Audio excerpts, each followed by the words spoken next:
निबंध लेखन के 5 टाइप्स होते हैं। आत्मकथात्मक निबंध, वैचारिक निबंध, वर्णनात्मक निबंध, कल्पना प्रधान निबंध और चरित्रात्मक निबंध। बोर्ड एग्जाम में इन 5 में से कोई भी 3 प्रकार के निबंध पूछे जाते हैं, जिनमें से आपको केवल एक ही लिखना होता है। 2020 से 2025 तक के बोर्ड एग्जाम में निबंध लेखन में यह प्रश्न पूछे गए थे। इन्हें एनालाइज करने से यह पता चलता है कि बोर्ड एग्जाम में आत्मकथात्मक, वैचारिक और वर्णनात्मक निबंध में से एटलीस्ट एक प्रेजेंट रहता ही है।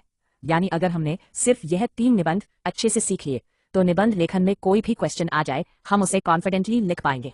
और अगर आपके पास इन 3 टाइप्स को भी पढ़ने का टाइम नहीं है तो बस आत्मकथात्मक निबंध को अच्छे से समझ लो, क्योंकि वो हर साल पूछा गया है। आगे बढ़ने से पहले निबंध लेखन की 3 छोटी सी लेकिन बहुत इंपॉर्टेंट बातें याद रख लो।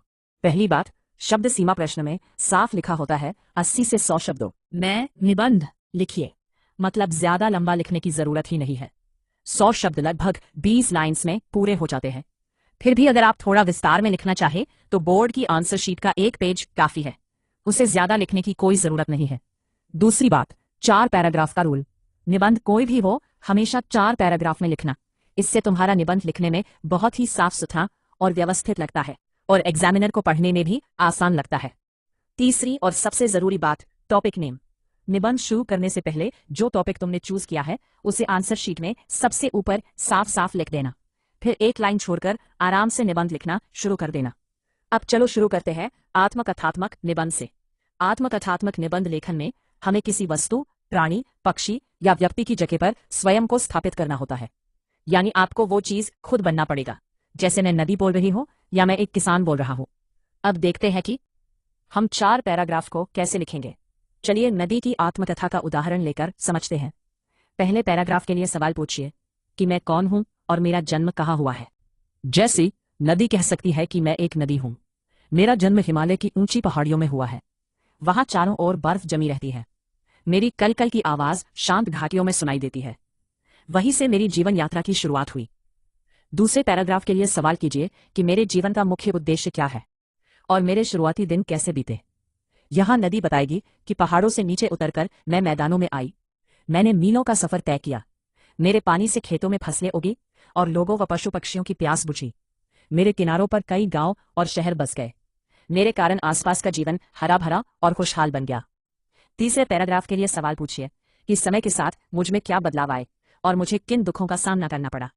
यहां नदी अपना दर्द साझा करेगी कि जैसे जैसे मैं शहरों के पास पहुंची, लोगों ने मेरे पानी को गंदा करना शुरू कर दिया, उन्होंने मुझ में कचरा और कारखानों का गंदा पानी डालना शुरू कर दिया। लोग मेरी पूजा करते थे, उन्होंने ही मेरा दम घोटना शुरू कर दिया। अब मेरी सुंदर नीली लहरें बदबूदार और काले रंग में बदल चुकी हैं।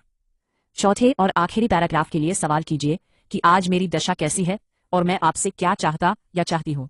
नदी कह सकती है कि आज मैं प्रदूषण से परेशान और कमजोर हो चुकी हूँ, फिर भी लगातार समुद्र की ओर बह रही हूँ। मैं आप सभी से निवेदन करती हूँ कि मुझे गंदा ना करें। अगर मेरा पानी साफ रहेगा तो लोगों का जीवन भी सुरक्षित रहेगा।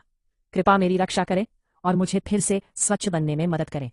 तो देखा आपने, बस इन 4 सवालों के जवाब देकर आप एक शानदार आत्मकथात्मक निबंध लिख सकते हैं। अब बढ़ते हैं हमारे दूसरे प्रकार की ओर, जो है वैचारिक निबंध।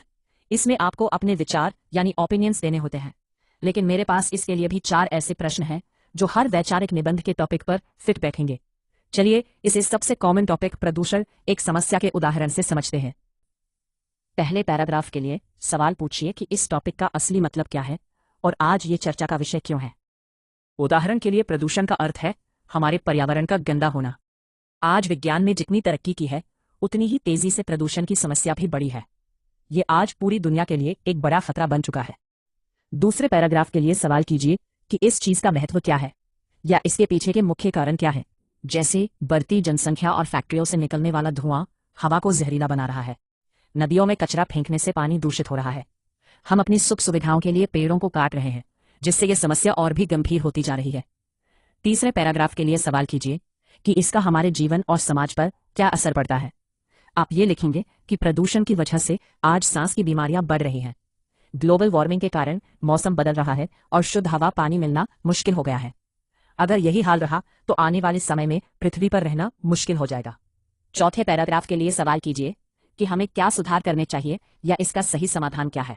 आप लिख सकते हैं कि हमें ज्यादा से ज्यादा पेड़ लगाने चाहिए, और प्लास्टिक का इस्तेमाल बंद करना चाहिए। पर्यावरण को बचाना हम सबकी जिम्मेदारी है। अगर हमने आज से सावधान नहीं हुए तो आगे चलकर हमें ही इसकी सजा भुगतनी पड़ेगी। इसलिए अभी से सही कदम उठाना बहुत जरूरी है। और बस इसी तरह 4 सवालों के जवाब देकर पूरा वैचारिक निबंध तैयार हो जाता है। अब आते हैं हमारे तीसरे प्रकार पर, जो है वर्णनात्मक निबंध। इसमें आपको किसी देखी हुई चीज, जगह या घटना का वर्णन करना होता है, जैसे मेला, मेरी अविस्मरणीय यात्रा या नदी के किनारे एक शाम। चलिए इसे नदी के किनारे एक शाम के उदाहरण से समझते हैं। पहले पैराग्राफ के लिए सवाल पूछिए कि वह कौन सी जगह थी, आप वहां कब गए और वहां का वातावरण कैसा था। उदाहरण के लिए पिछले रविवार की बात है। मैं शाम के समय शहर के पास बहने वाली नदी के किनारे गया था। दिन भर की धूप के बाद हल्की ठंडी हवा चल रही थी और चारों ओर बहुत सुकून था। दूसरे पैराग्राफ के लिए सवाल पूछिए कि वहां आपने क्या क्या देखा, जैसे नदी का पानी बिल्कुल शांत था और ढलते हुए सूरज की रोशनी उस पर सोने की तरह चमक रही थी। आसमान में पंछी अपने घरों की ओर लौट रहे थे और दूर किनारे पर बने मंदिरों से घंटियों की मधुर आवाज सुनाई दे रही थी। तीसरे पैराग्राफ के लिए सवाल पूछिए कि वहां आपने क्या किया और आपको सबसे ज्यादा अच्छा क्या लगा, जैसे मैं वहां एक पत्थर पर बैठकर बहते हुए पानी को देख रहा था। कुछ बच्चे किनारे पर रेत के घर बना रहे थे और कुछ लोग नाव का आनंद ले रहे थे। प्रकृति की उस सुंदरता को करीब से महसूस करना मेरे लिए बहुत ही सुखद अनुभव था। चौथे और आखिरी पैराग्राफ के लिए सवाल कीजिए कि वहां से लौटते समय आपको कैसा लगा। आप लिख सकते हैं, धीरे धीरे अंधेरा होने लगा और मैं भारी मन से घर की ओर चल पड़ा। वो शाम मेरे जीवन की सबसे यादगार शामों में से एक थी। शहर के शोर शराबे से दूर नदी के किनारे बिताए उन पलों ने मेरे मन को शांति और नई ऊर्जा से भर दिया। तो यह था वर्णनात्मक निबंध। तो स्टूडेंट्स, चाहे निबंध आत्मकथात्मक हो, वैचारिक हो या वर्णनात्मक, बस इन 4 सवालों को याद रखिए और एग्जाम में पूरे आत्मविश्वास के साथ अपना निबंध लिखिए। इन तीनों टाइप्स की PDF मैंने डिस्क्रिप्शन में दे दी है।